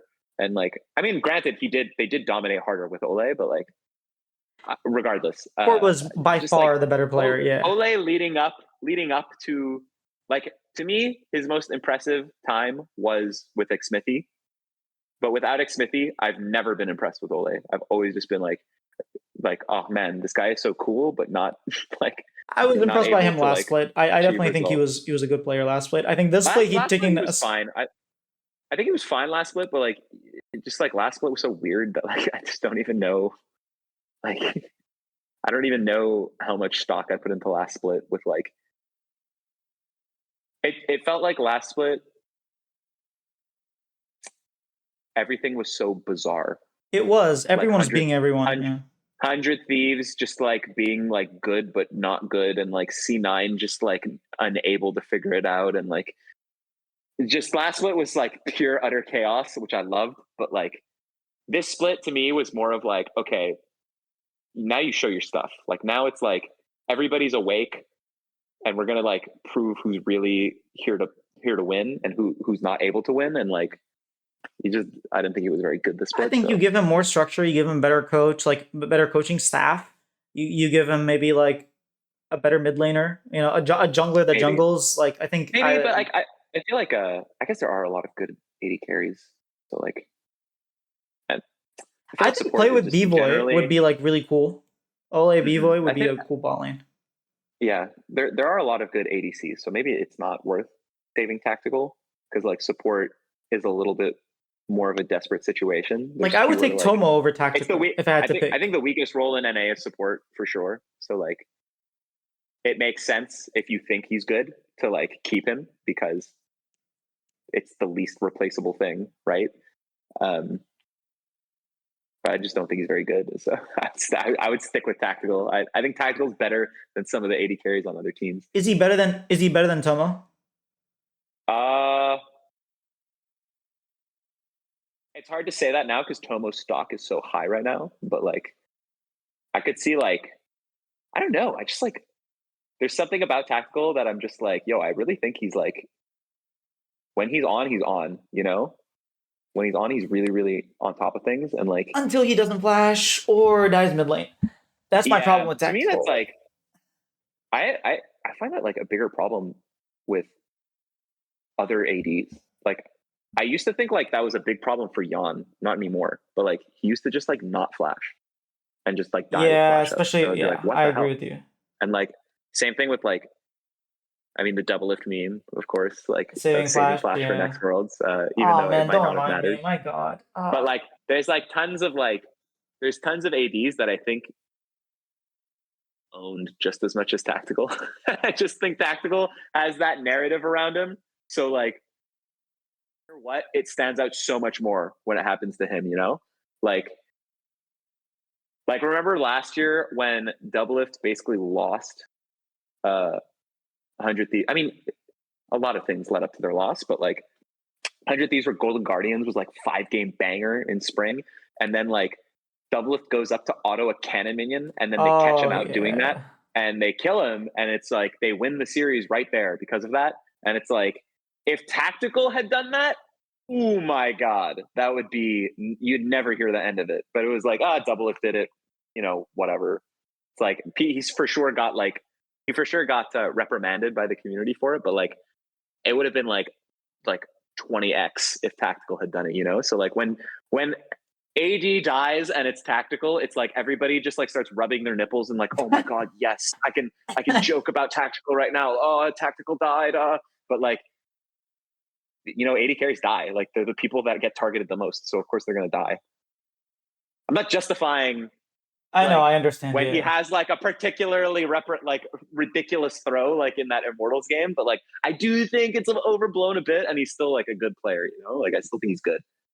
I think so too. I think it's, if you can figure out how to fix those problems, he definitely would be a top 80 carry, in my opinion. I just think right now there are so many good 80 carries between like Sven, and maybe Sven's stock is kind of dying off, but like Tomo's looking great. I think Berserker's Sven's still good. good. I don't Yon's know. good. Yeah, Sven. B-Void There are a looks lot of good. great. That's the thing. There are a lot of good AD carries. Like there's like, are there any bad ones?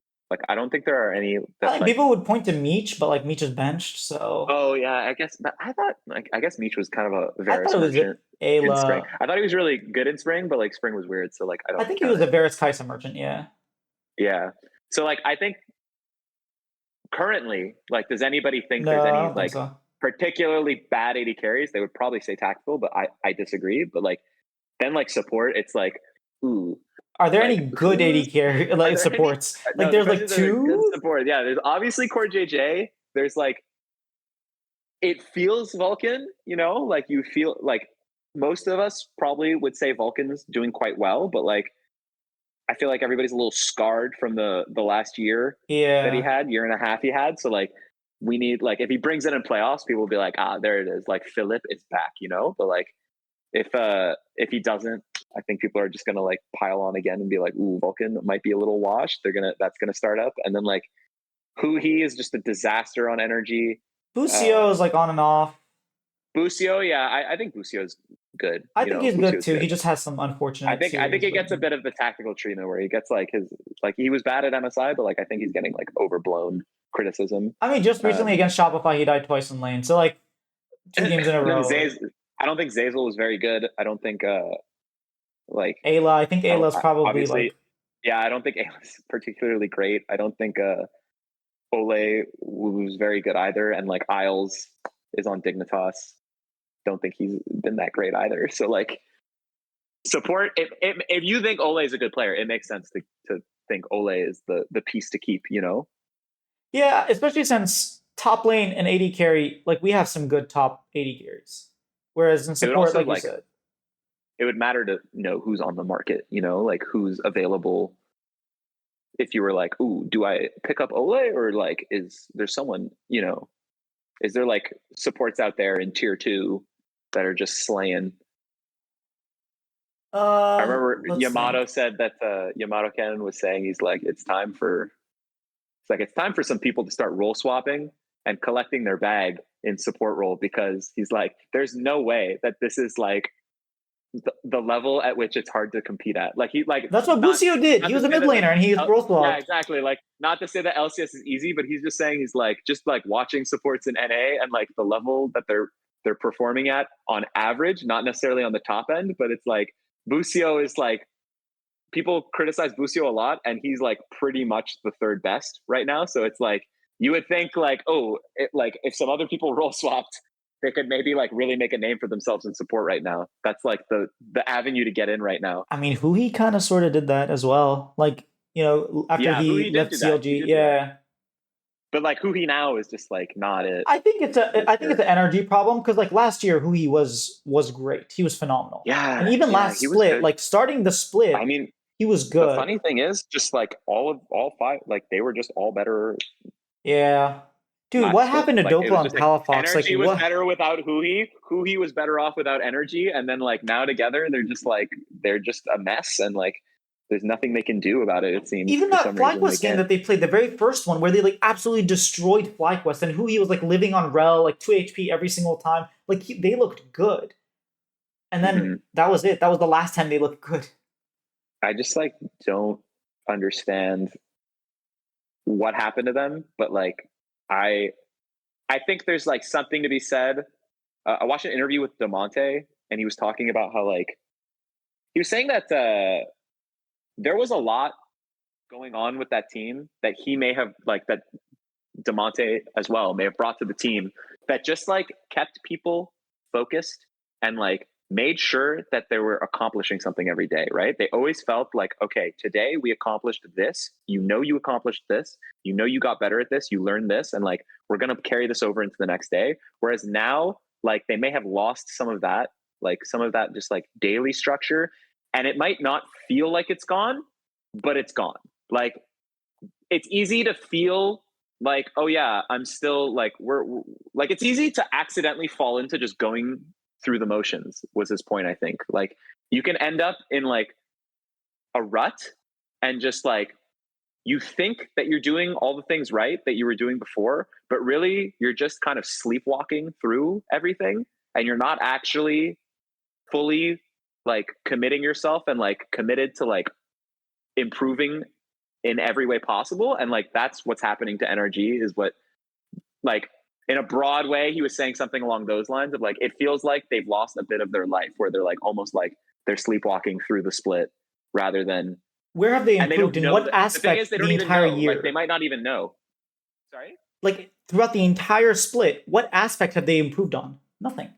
Exactly. It's like, where have they gotten better? And it's just, and like, it could for sure be other things, like just like, I don't know, maybe they just like hit their, sometimes you just hit your stride, you know, sometimes you're just like in form, everybody's in form at the same time, you're really clicking, you're peaking. Like that happened with CLG in 2016. Mm-hmm. They were never as good as they were at MSI ever again.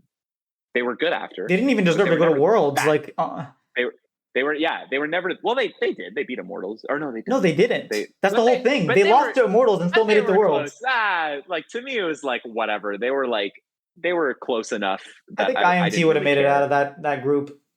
Would they? I don't know. I think so. Beat Rock Tigers, so that was cool. But like, they were never that good again, is the point. They were never like 2016, and everybody was trying to figure out what happened. Oh my god, why? And it's just like, they just peaked. That's it. Sometimes you peak. Everything's lining up for you. Everything's lining up for your team, and you're just like, you're all firing together on all cylinders. And like it's ridiculous to think that you can always just do that. You know, that you can just like, oh yeah, we'll always just be able to get that back. It's like you won't. Like you won't. Even just like the fact that the game changes, the circumstance changes, like your life changes. The meta. Like, there's no Nico. way. There's no Akali. Yeah. You can't just like recreate like. Can't recreate success pound for pound every single time. And like maybe NRG was just like really like they were just on, and now they can't find a way to be on again. Like they just don't know how to do it, and like the answers are not presenting themselves. Like it could be so much more than just like, oh, Ignar was the GOAT and who he sucks, or like, oh, like it was this change, it was that change. It was probably just like, there's probably just a lot of things. Like a lot of things changed, as they always do, and they couldn't sustain it. Hopefully they turn it on, you know, hopefully that's not true. And they just like, they bounce back. We get sick ass summer energy again, but I'm not expecting that. Pretty bad. 3-0 FlyQuest? You know, my real problem with energy is that like, yeah, for sure. I think it's 3-1 FlyQuest, but like a 3-0 is totally, because I just think FlyQuest will do something stupid and like lose by accident. But like I feel like energy, the problem I have with energy, the biggest problem is that they always blunder in these ways that I'm just like so shocked. I'm just like, oh my god, like that made no sense to me. Like there's no way they would normally play. Like last split, it just felt like they were so tight mechanically. Like something would happen and I'd be like, ooh man, they really played that well. Oh man, Dokka's Rumble was so good there. Ooh, like Dokka's Rumble is so bad. Yeah, it used to be amazing though. It used to be like, so good. He's on Rumble, we're winning. Yeah. And like contracts, Jarvan just totally insane. Like everybody was like so sublime with their mechanics. And now something happened to them. They're playing. It's like the problem that C9 had last split is energy right now to me, where like they play out these fights and I'm like, oh, this is good. This is going to be good for them. And then it's like somehow bad. And I'm like, how did that happen? Dude, that game against Team Liquid was embarrassing. Like this was like solo queue level of embarrassing. Yeah, like, exactly. Not coordinating. There was a moment where Huhi like had this flank on Alistar, and he could like headbutt. I might have missed. I didn't rewatch it, but like I remember being shocked that like I was like, oh, he's gonna headbutt them into the turret right now. And like there's no minions anywhere nearby, so turret's immediately going to get aggro. They're at least going to get a kill that way. But he headbutt pulled instead and like locked them in place, and then they just got double killed. And I was like, why didn't he just not do that? Like, why didn't he just headbutt him into the turret? Yeah, like I just like weird things like that happen, and I just like don't. It feels so unlikely that those things just fix themselves. Like that everyone just starts playing good. You know, instead, because I don't, it's hard to even know if like they have a bad grasp on the strategic side, because they rarely even get to these pivotal strategic moments, because they usually just get out hands so hard throughout the game that it's just like they can't make anything happen. Like nothing's happening because everything that looks good ends up panning out poorly. Just like with C9 last split, like you'd be like, oh man, this could be good, and then like they just like lose the fight, and you're like, oh, how did you lose that? You know, like Yeah, all three of them flash out the tank, and then just like you guys are normally so good at these things, and now you're not good at this thing that you're good at, and that's how I feel about Energy. Where like last year they were so good mechanically, and now they're just like not, and I'm like, I don't know that that's going to change. You know, like I don't know that there's any band-aid for that. It's like there's no fix to just like misplaying, like micro misplays constantly. So it'd be great if that didn't happen, but like every time I watch them, I'm just like, oof, this is just like such hands diff right now. I don't want to watch them play. I hope they go 0-6 and like we're done with them. I really don't want to see them play games. I do want to watch them. I want to watch them bounce back, but I don't think it'll happen. Yes, if they bounce back, sure. But if like we're gonna get this NRG, like no. I don't want to watch Dig, but I do want to watch Energy. I don't want to watch either team, to be honest. But that's just me. Well, you won't have to for long because they will probably be playing each other. They'll be playing each other soon. So one of them is going to kick the other one out, and then they're going to lose to 100 Thieves. In the lower bracket. I think I'm expecting Dig to go winless in playoffs. So that'd be fun. It'd be like hilarious. Like you bring in this amazing roster and you go winless. Meanwhile, last split's roster just did better. Because like I know I just said like Energy's like hands are not performing, but like I don't even think they need them to beat Dig. Like that's true, because Dig just doesn't put themselves into. They don't put the enemy under any sort of pressure ever. So it's just Energy could just be like, oh well, now we can't even misplay if there's no plays. Like, and then they try to scale with Kalista Renata. I'm like, oh my god, just like, play Ziggs, man. Yeah, I don't know. Dig season's looking pretty grim, but yeah, you know, maybe again, there's always that little bit of like something weird could happen. They could flip a switch. Like nobody believed in TL in spring, and then they just like they activated fully. Team Liquid finished 4th last split. Yeah, everybody thought that like TL was like kind of dunzo. Yeah, and then just like Yeon really like turned up, and everybody was like, Yeon was like, oh, actually now I just never die, and I always do the most damage. And dude, his playoffs performance. I guess you can just do that now, huh? Like, so if like somebody on Dig or Energy can pull that off, that'd be amazing. But like, I'm not expecting it. Yeon level up between spring split, regular season, and playoffs was just like a different Yeon. Like if you told me that they brought a different player and just like put on a Yeon mask, I'd believe you. I always felt he had it though, you know, like that's true. I've been like mega Yeon supporter since day one. I just like always thought this is why I feel like I'm right about Sniper.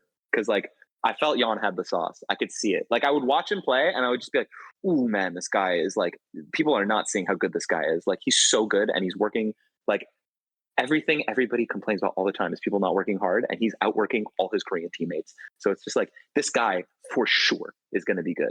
Like he's definitely going to be good. And then he went to Worlds and like he did disappoint me there a bit. I was like, ooh, I feel like he could have been better. He could have been like, that was the first time I was like pulling back a bit. I was like, ooh, Yeon really didn't have a good tournament, but I wanted to like, I still felt, I was like, this guy has to play with Summit. So there's just no way that he can go into any game, like just like Tactical on Immortals. There's no chance he can go into the game being like, well, I know there'll be stability around me. It's like he has the most volatile jungler and top laner in the entire world on his team, like who just decide if the game is won or lost immediately 10 minutes in. So like that's not a place for an AD carry to survive, you know? Like there's no way that the AD is going to look good in that environment, let alone a rookie. And I'm so glad that he just like that he got the team he deserves. He got stable pieces around him. He literally, the polar opposite of Summit Pyosik is Impact Umti. It's the complete opposite players. The total, like the dichotomy between them is just like insane. And he just proved like he's just an amazing player. And like all he needed was the right pieces around him to like actually bring out his skill. And like now he's doing it. It's so inspiring. It's so sick. So happy. Like same thing with Masu. I'm so glad Masu is like in a position to thrive. Because like even though Blippo is chaotic, like he still has like stability within him, you know, like he can still like he'll play Scion, he'll do things like that. Like he knows how to be stable if he really wants to be. And like Inspired is just like the king of stability. So like just Masu also set up to succeed and proving that he can. If Masu was playing with Summit Pyosik, Oh, oh my god, I bet he would look so bad. he would. He would look terrible. 100%. Yeah. Like I was such a Summit hater, and people were just like, "No, Summit's the only one who does anything," and I was like, "Nah, bro." Because he makes sure it's that way. He makes sure he's the only one. Yeah, he makes sure of it in a way that is not good. You know, it's like I know I said like I respect the Shy and Blabber and people like that, but it's like Summit does it in not a good way. Like Summit does it in a way where he can throw any game. It's shocking. And then like I was scarred from when this guy was on C9, man. I was like, nah, this guy can't be real. Like in playoffs, I was like, this is the worst I've ever seen any pro player play in playoffs in my life. And people were defending him, and I just couldn't believe what I was seeing. And I was so glad that he got like, I'm just happy that like he left C9. What happened? They won the split. Great. And then he joins TL, and they're a mess all year. They go to Worlds, they get pub stomped. He leaves. They're incredible now. They win the split, and then they go to MSI, and they're like the best performing NA team we've had in years. Like, no, like maybe the secret is to get Summit on your team to know everything that can go wrong, kick him, and then like the rest of your team is just going to be like just like so juiced up from how like happy they are to be out of Summit prison. Did you see what happened with Summit in LLA? Now I can do this. No, I assume they lost. He went to Game 5 in the finals and lost. Oh, yeah. Tough scene. Well, you know what else? He's an amazing talent. If he is. If he got his act together, he would be incredible. But I just feel like if nobody's been able to do it now, like if a Korean coach wasn't able to bring it out of him, then I just don't think anybody will. Yeah. Sucks, but he had Marin as well. He had Rainover. He had like legends. And now I don't think Marin was like a good pickup. I think that was just so troll. Mm-hmm. But